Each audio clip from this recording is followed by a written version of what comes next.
ओम शांति। बोलो ओम शांति दादी। प्यारी दादी ने तो आपको जो भी समझाती है तो दादी परी हर बात को गोया राज से ले जाती है। तो पर मत मन मत समझा। तो आज हम देख रहे हैं कि ये आज हमारा क्लास जो सब प्यारे बाबा के वो बच्चे बैठे हो जिन्हों के बुद्धि में है कि हम सभी मधुबन वासी हैं। मधुबन वासी माना मधुबन वासी माना सरेंडर, समर्पण। अब सरेंडर की सूक्ष्म भाषा आप हर एक अच्छी तरह से जानते हो, समझते हो, क्योंकि समर्पण होना और समर्पण में अपनी सूक्ष्म संकल्प मन वचन कर्म ये अपने को रोज बहुत सूक्ष्मता से चेक करना है कि हम समर्पण है बाबा को।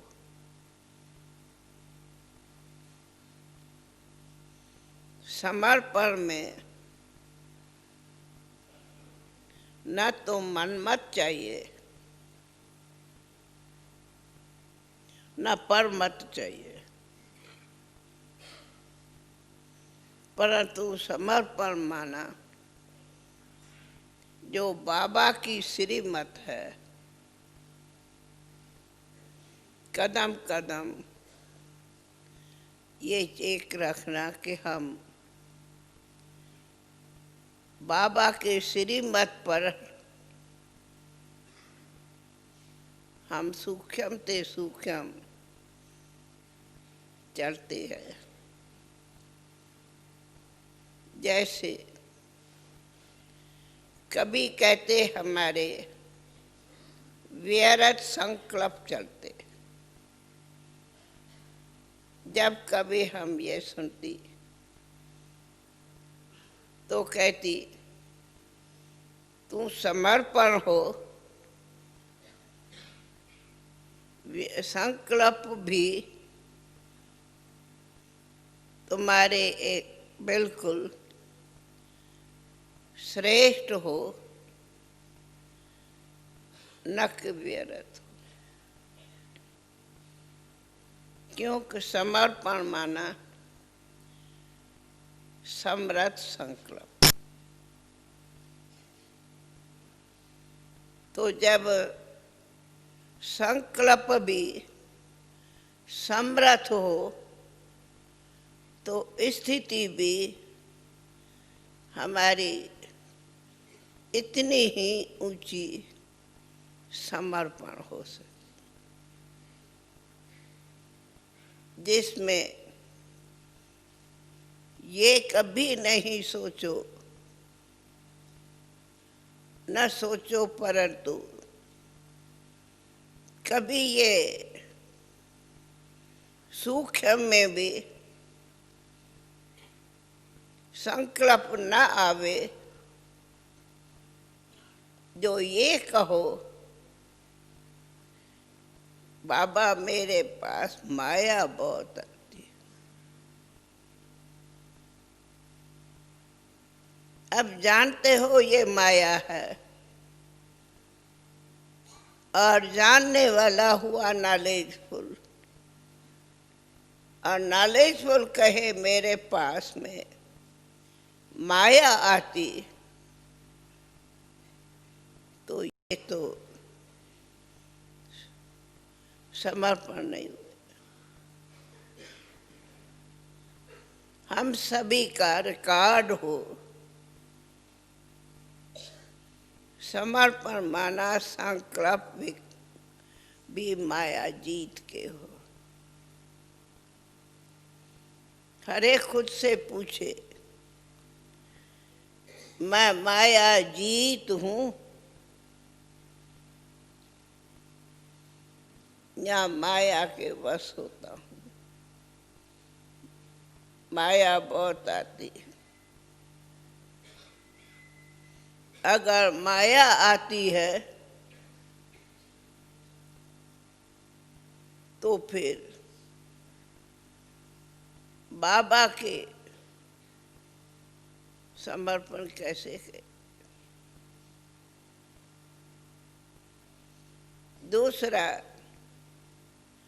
समर्पित माना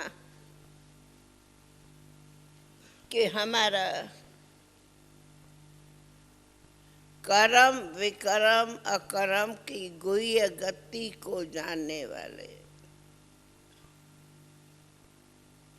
तो जब कर्म विकर्म अकर्म की गुह्य गति को जानते,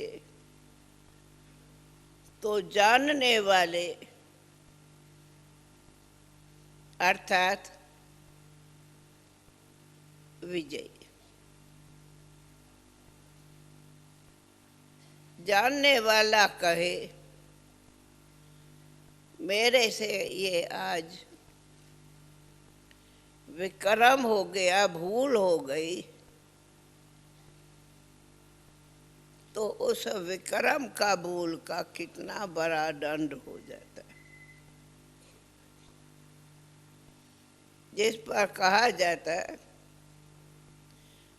ज्ञानी तू आत्मा को एक भूल का 100 गुना दंड पड़ जाता है। ज्ञानी तू आत्मा। तो सब हम बैठे हैं समर्पण अर्थात श्रीमत पर चलने वाले। श्रीमत अर्थात सदा ये याद रहे कि हम तो निमित्त मात्र हूँ, करने कराने वाला बाबा है। निमित्त मात्र की स्थिति बहुत बहुत अपने को सहज सेफ्टी में रखती माया से। जैसे बाबा कहा निरअहंकारी, तो निमित्त मात्र प्रैक्टिकल में देखेंगे वो सहज निरअहंकारी स्थिति का अनुभव करता है। निमित्त शब्द ही, निमित्त भाव ही, निमित्त का अर्थ हुई अहम विजयी अर्थात निरअहंकारी। मैं खत्म हो जाती, बाबा बाबा बाबा बाबा आता। तो जहाँ बाबा बाबा आता वहाँ हर कर्म सहज अकर्म हो जाता है। जहाँ अहम आता वहाँ कर्म, का खाता बनता, परंतु जब कह दिया बाबा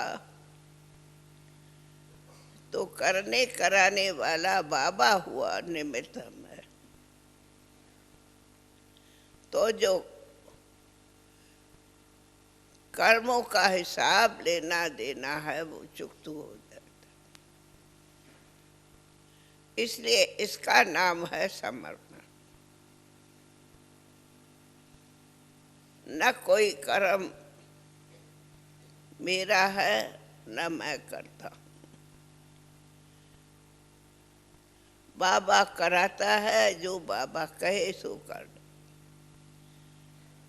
तो जब बाबा कराता है तो फिर जो बीच में कहा माया आती, वह माया खत्म हो जाती। तो कहीं पूछते हैं व्यर्थ संकल्प बहुत आता है, क्या करूं?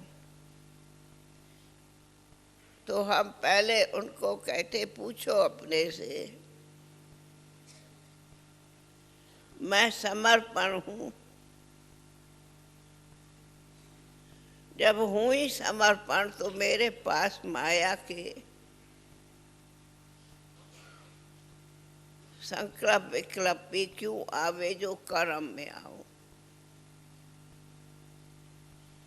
तो न कर्म होगा न विकर्म होगा, न माया आएंगी, और सहज माया जीत बना। माया जीत बनने का ही नाम है मधुबनवासी। सुना क्या? माया जीत का नाम है मधुबनवासी। अगर माया जीत नहीं बने तो मधुबनवासी नहीं हो। मधुबनवासी माना ही समर्पित।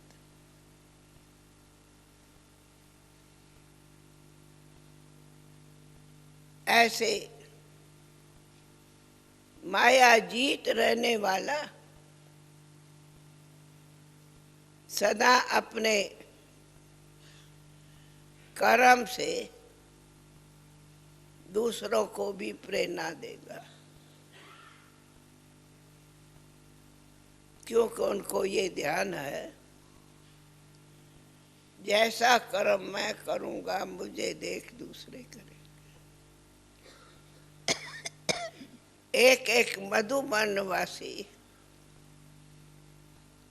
अगर हम सोचूं एक निमित्त है बाबा के 1000 बच्चों को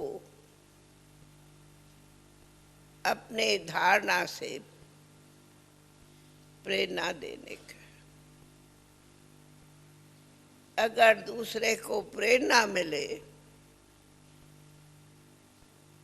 तो मधुबनवासी समझो। अगर अभी भी माया है तो वो खुद का भी दोषी बनता तो दूसरों को भी, जो हमें देख दूसरे ने भी ऐसा कर्म किया तो उनका भी डबल दोषी बनता। इसलिए हम आप सबको, चाहे आज मधुबन में हो कि ज्ञान सरोवर में हो कि हॉस्पिटल, जो भी बाबा के सेवा पर हो, चाहे मधुबन के पड़ोसी कॉलोनी में हो, चाहे सेवाओं में हो, परंतु एक एक जिम्मेदार हो अनेकों को प्रेरणा देने के। तो बाबा कहता है, आज हम क्लास ही इसलिए रखा है कि बाबा ने हमें काम दिया है माया जीत बनने के लिए कि निराकारी स्थिति बनाओ। अच्छा चलो निराकारी स्थिति में चलो।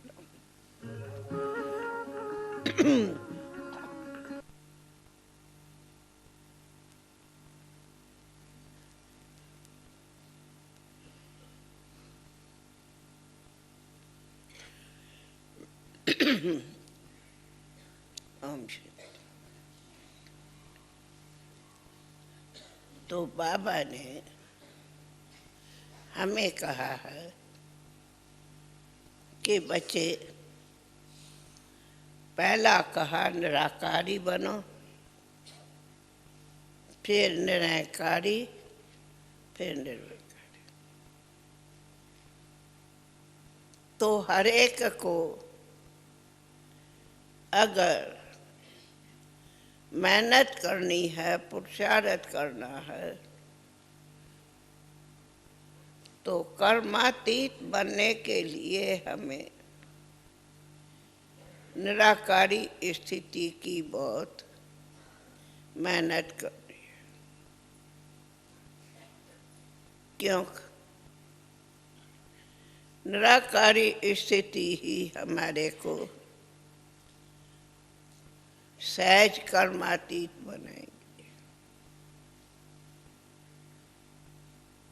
निराकारी स्थिति के अंदर हमारे 3 बड़े का राज है। एक तो निराकारी स्थिति स्वयं के भी संस्कारों पर सहज विजयी होती है। दूसरा, हमारी निराकारी स्थिति बढ़े तो दूसरों को वायुमंडल में, वातावरण में भी शांति की शक्ति फैलाएगी। तीसरा, निराकारी स्थिति ही हमें संपूर्ण, जो बाबा कहा निर्विकारी बनो, वो बनाएगी। अब कहा कि ये स्थिति कर्म विकर्म पर विजय प्राप्त करा के अकर्मी बनाती।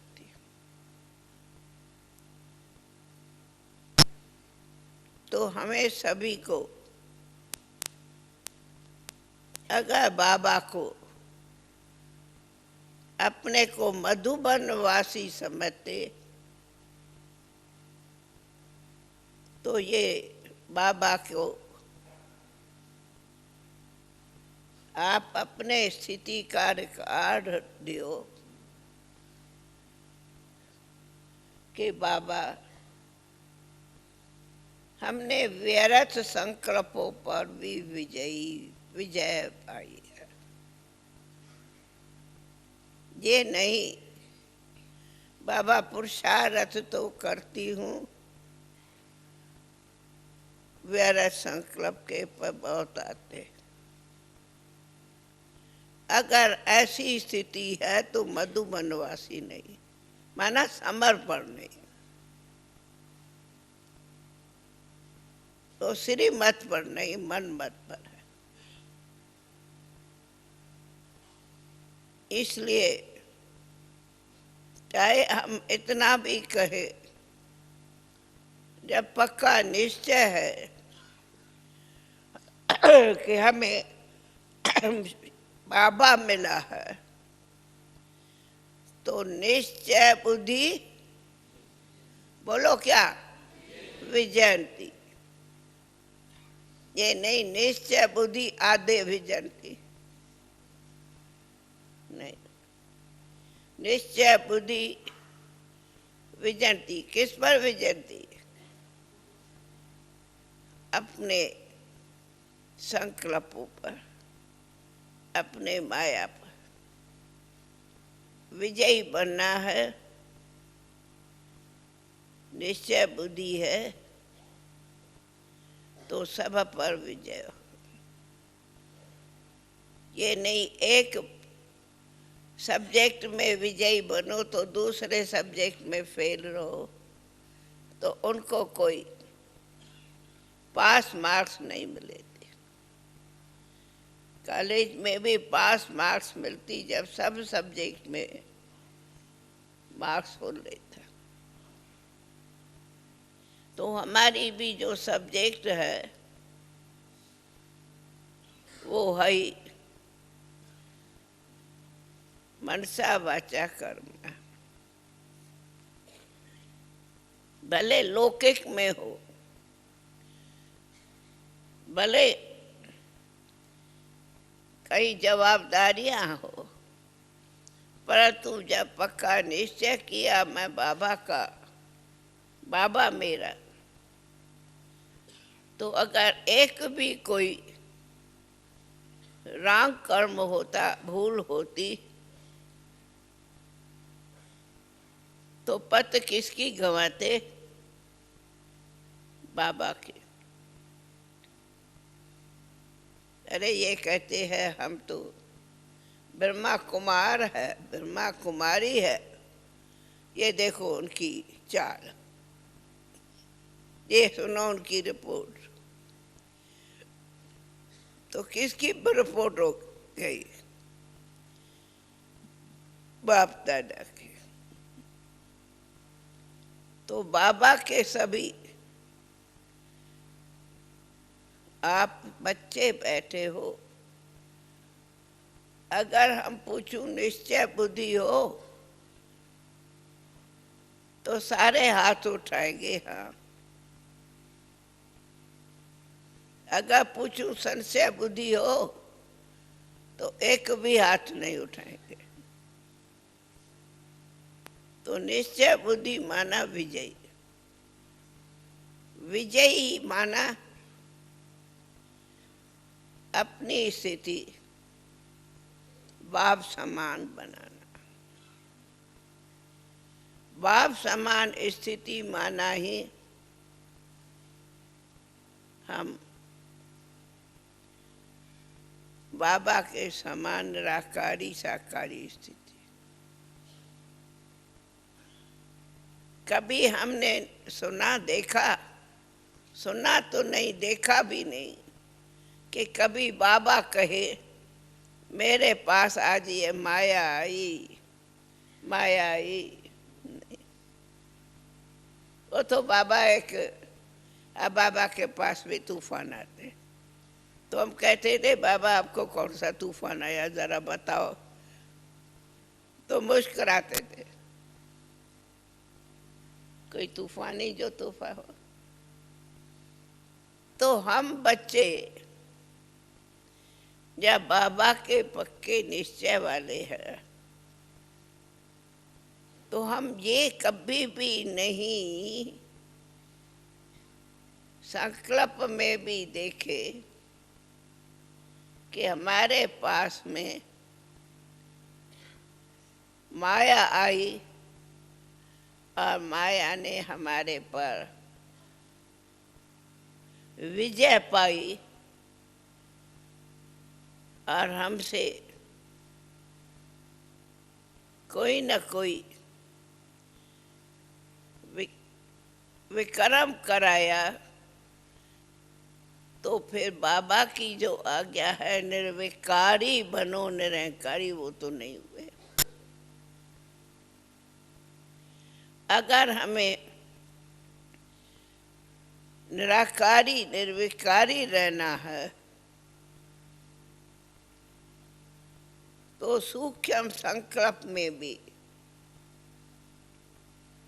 माया नहीं आवे, अर्थात कोई भी अपौत्र कर्म न हो। अपौतुर कर्म है कुछ भी, तो जरूर बुद्धि में संकल्प विकल्प होंगे। अगर संकल्प विकल्प चलते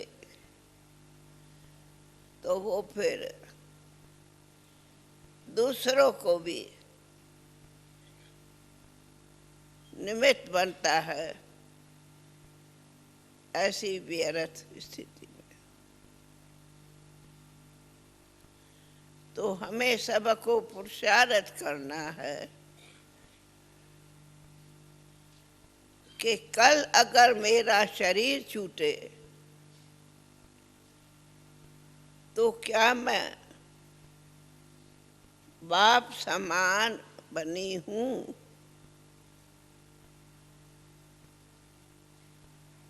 कोई तो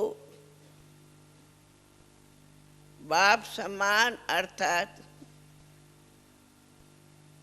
विजयी।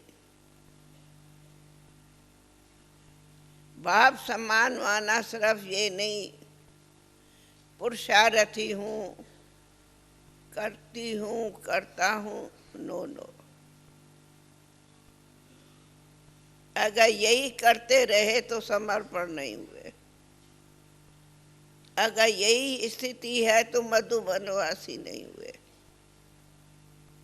अगर यही स्थिति है तो बाबा बाबा बाबा बाबा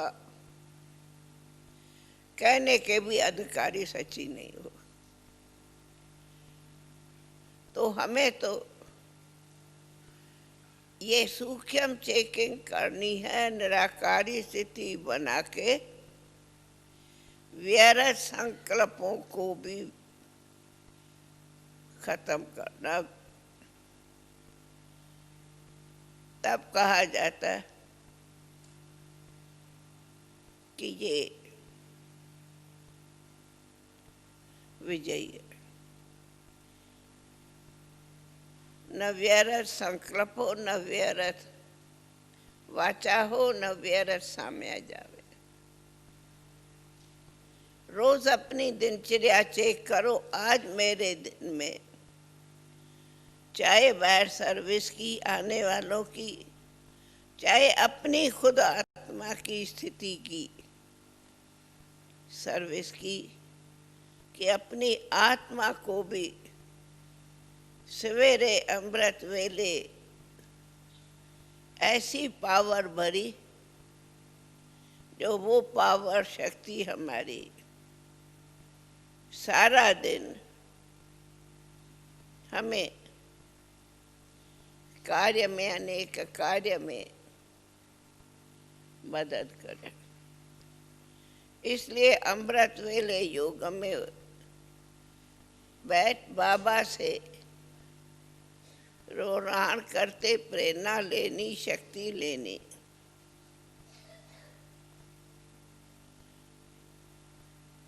और फिर इस निराकारी स्थिति का दिन भर में बार बार मेहनत करनी। जो बाबा नहीं कहते हर घंटे सूक्ष्म अपना चार्ट देखो, तो कहने का भाव है हमारे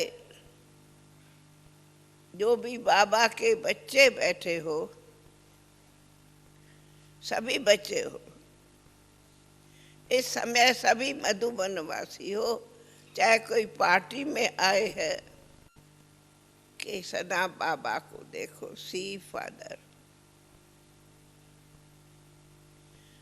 बल बाबा साकार में नहीं परंतु आकारी अव्यक्त रूप में तो बाबा सदा हमारे सामने है। जब बाबा सामने है तो माना फरिश्ता स्थिति सामने है। जब फरिश्ता स्थिति सामने है तो स्वयं फरिश्ता हूँ, फरिश्ता हूँ। जब स्वयं फरिश्ता भव रहेंगे तो दूसरों को भी ऐसी फरिश्ता बाबा की स्थिति की प्रेरणा दे। यही संगम की महान घड़ियां है। ऊंचे ते ऊंचा पुरुषार्थ करना, जो मुझे देख अनेकों को प्रेरणा मिले, और वो प्रेरणा है हमारे को दुआएं। कहते दुआएं दुआएं मिलती है हमारे स्थिति को देख दूसरे अर्थात दूसरों को भी प्रेरणा मिलती। तो ये है प्रैक्टिकल दुआ। तो मैं सोचती हूँ अमृत वेले से रात तक हर एक से, चाहे मन वचन कर्म से, हमें ऐसा फरिश्ता बनने की दुआएं मिलती रहे। तो दृष्टि वृत्ति भी इतनी ही संपन्न बने, जो कल शरीर छूटे तो ये नहीं कि अरे संपन्न तो बने, परंतु स्थिति ऐसी हो जैसे कि हम आज भी बाप समान बने। और बाप समान बनने से प्रेरणा हमें ही आने को।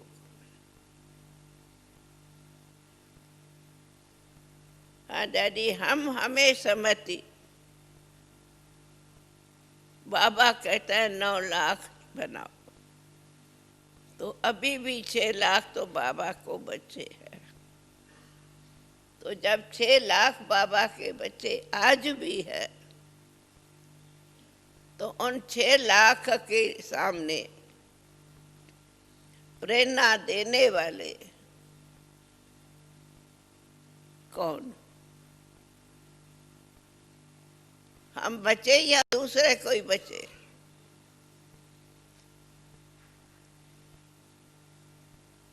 तो हम बच्चों को बाबा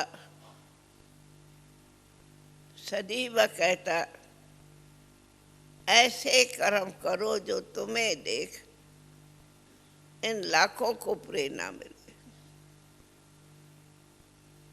तो आप अपने को गृहस्थी नहीं कहो, आप अपने को ऐसे नहीं कि हम तो प्रवृत्ति वाले गृहस्थी नहीं। बाबा कहा माना गृहस्थी पना पूरा हुआ। गृहस्थी कभी नहीं कहेगा मेरा बाबा, भले कहते भले है, लेकिन प्रैक्टिकल वो नहीं हुआ मेरा बाबा। मेरा बाबा माना समर्पण, नहीं तो मेरा बाबा नहीं। और दादी का बाबा कहेंगे ऐसे, दादा बाबा मेरा या बाबा दादियों का या मधुबन का? हाँ दादी, बाबा किसका?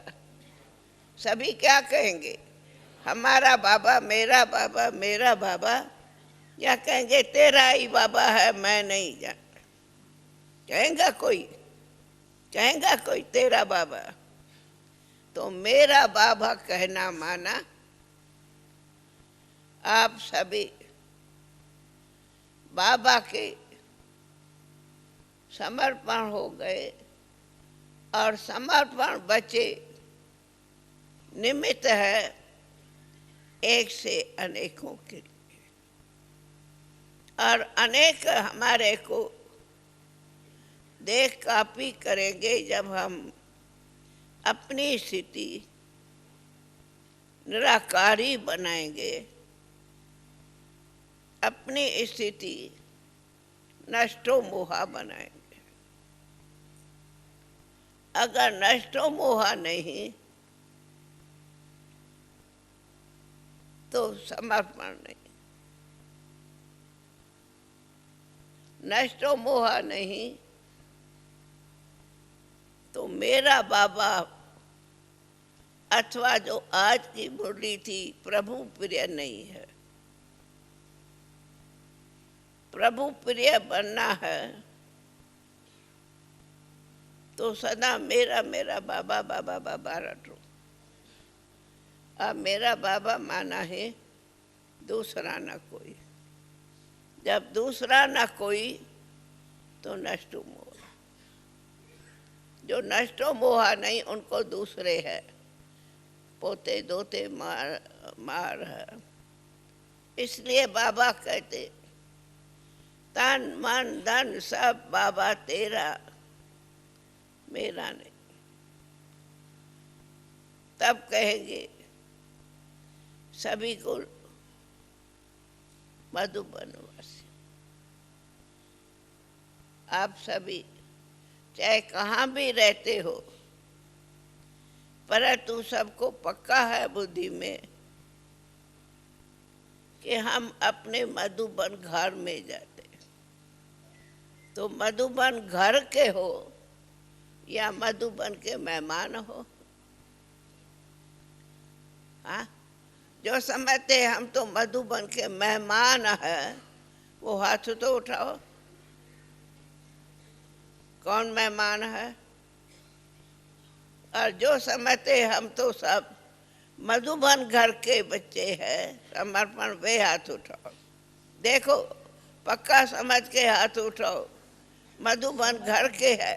समर्पण पक्का पक्का तो मधुबन घर माना मधुबन में समर्पण। बुद्धि में चाहे कहाँ देश रहो विदेश रहो, परंतु उड़ के कहाँ आते मधुबन। मधुबन ये होगा, अभी मधुबन में ऐसे होगा, आज बाबा आज ये। बुद्धि में मधुबन घूमता। जैसे लौकिक में कोई विदेश जाता तो उनको अपना परिवार याद आता, और हमारा परिवार है मधुबन। सब आते हो जाते मधुबन, तन मन धन से सेवा करते हो मधुबन। तो ये मधुबन है आप सबका प्यारा घर। इसलिए अगर कोई अच्छा कर्म भी करता तो बाबा अथवा मधुबन का शान हो। अगर कोई गलती भी करता तो मधुबन की बदनामी। इसलिए ऐसा सदैव बुद्धि में रोज सुबह पक्का हो कि हमसे एक मात्र भी ऐसी गलती न हो जो मैं निमित्त बनूं बाबा की बदनामी का। तो उसका पुरुषार्थ ही है कि खुद को संपूर्ण निर्विकारी बनाओ, तब निरहकारी होंगे। और संपूर्ण निर्विकारी का हर कर्म अकर्म होगा, तब कर्मातीत बनेंगे। तब बाबा के साथ घर चलेंगे। बाबा रोज समय की सूचना देता रहता, इसलिए समय को दे खुद को एवर रेडी भी रखना। ऐसी कोई गलती न हो जो मेरी ये देख दूसरों को भी ये लगे कि मैं कैसा हूँ। बाबा ने इतनी सूक्ष्म में हमें सब को सावधानी दी है, जो कहा दृष्टि भी वृत्ति भी अपौत्र नहीं कहा जाए। कर्म तो दूसरा है, दृष्टि वृत्ति भी ऐसे भी नहीं। मिसला दादी को कोई शिकायत करता, रिपोर्ट करता कि आज इस भाई ने इस बहन को ऐसी दृष्टि वृत्ति से देखा या हाथ लगाया, तो क्या हुआ? रिपोर्ट बदनामी की मिली या बाबा की नाम बाला करने की मिली? तो ब्राह्मणों को तो इतनी सूक्ष्म से सूक्ष्म भी सावधानी रहनी है। लौकिक में तो चाहे दुनिया के क्या भी करे, कैसे चले, कैसे रहे, कैसे घूमे, कैसे खाए, वो दुनिया को देखते हैं। रास्तों में तो ऐसे देखते हैं, परंतु हमारी मर्यादा में अंगुली टच करना भी ना टला हुआ। बाकी तो क्या, हमारी मर्यादा में कोई भी एक दो को विक्रम करने की मदद नहीं करे, परंतु विकर्मों से बचाने की मदद करे। इसलिए एक एक ब्रह्मा कुमार ब्रह्मा कुमारी ये समझे मेरी एक छोटी भूल हजारों को नोट हुई। जब कोई को कहो तेरी ये गलती, तो बुरा लगता, परंतु ये नहीं सोचते थे मैंने कितना बुरा किया जो मेरे को हजारों ने देखा। इसलिए सब मधुबनवासी बैठे हो तो हमारी खुद के ऊपर सवेरे से रात तक हर कर्म में बहुत सावधानी चाहिए। तब कहीं बाबा कहते कुछ सुस्त भी होते तो वो भी अनेकों को सुस्ती नोट होती या वो सुस्त बनते नहीं। इसलिए अभी बाबा ने जो काम दिया है, ये निराकारी स्थिति, ये हमारा पुरुषार्थ अंत तक कर्मातीत बनने तक है। एक सेकंड में हम निकल जावे शरीर में, तब बिंदु ज्योति स्थिति बन सकती। बिंदु स्थिति बनाने की हमको सदा ध्यान रखना है। ये भी डेली पुरुषार्थ है और यही सच्ची भट्ठी है। अगर ऐसी निराकारी स्थिति करते जाए तो यही हमारी सच्ची भट्ठी। भट्ठी का मतलब ही है कि अपने को निराकारी संपन्न स्थिति बना, और यही हमारी स्वयं सर्व की सेवा है। इसलिए भट्ठी तो करते, परंतु खुद को देखो ऐसी स्थिति बने। दूसरा, हमें एक बात बहुत ही ॾाढी पिंच होती, कोई आके कहे, चाहे खुद कहे क्या करूं, मेरा स्वभाव ऐसा है जो दूसरों को दुख मिलता। ये कोई बात है, जवाब है? मेरा स्वभाव ऐसा है जो दूसरों को दुख मिलता है। ये कोई हम बाबा के योगी बच्चों का जवाब है? तू मिले दुख। हमारे मन वचन कर्म से सबको एक शांति मिले, दूसरा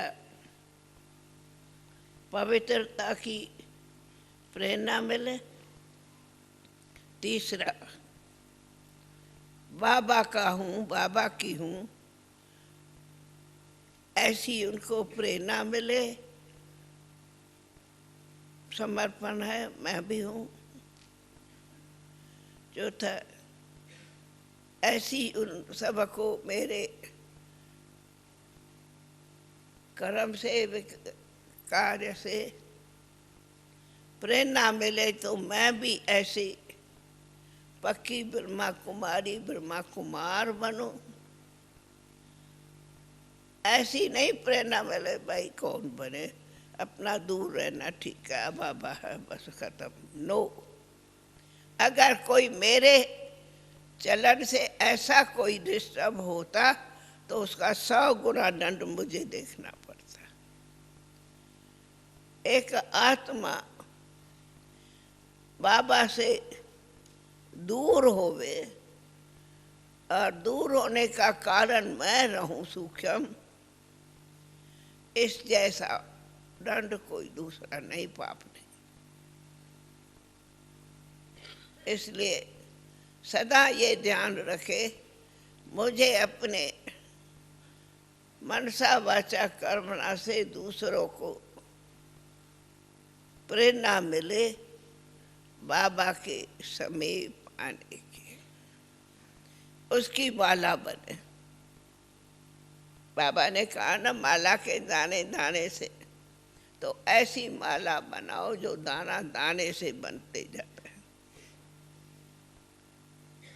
अभी कहाँ विजयी माला बन, तो विशेष अब हमारे को आप सबसे मिलने का एक ही शुभ संकल्प रहा है कि हम सभी को अब निराकारी स्थिति बनानी है, जिस निराकारी स्थिति से हम फरिश्ता बने या कर्मातीत बने और हमारे कर्म अकर्म बने, न कि कर्म बने। एक एक कर्म अकर्म हो जावे, अभी भी कर्म का हिसाब बने और तो बाबा के बच्चे समर्पण। एक भी ऐसी गलती न हो, इस गलती का 100 गुना दंड फिर रिटर्न में मिले, क्योंकि ज्ञानी के ऊपर 100 गुना दंड हो जाता। इसलिए सदा अपने को ऊंचे ते ऊंची स्थिति पर देखो, या अनुभव करो या मेहनत करो, तो साधन है निराकारी स्थिति। ये साधना करो, हमारी यही साधना संपन्न बने तो हम बाबा को ये सीजन की रिपोर्ट करें, जो कहा उसी दिन भी 95%। हर एक करे, जो करेगा सो बाबा की रिटर्न में दुआओं का पात्र बने।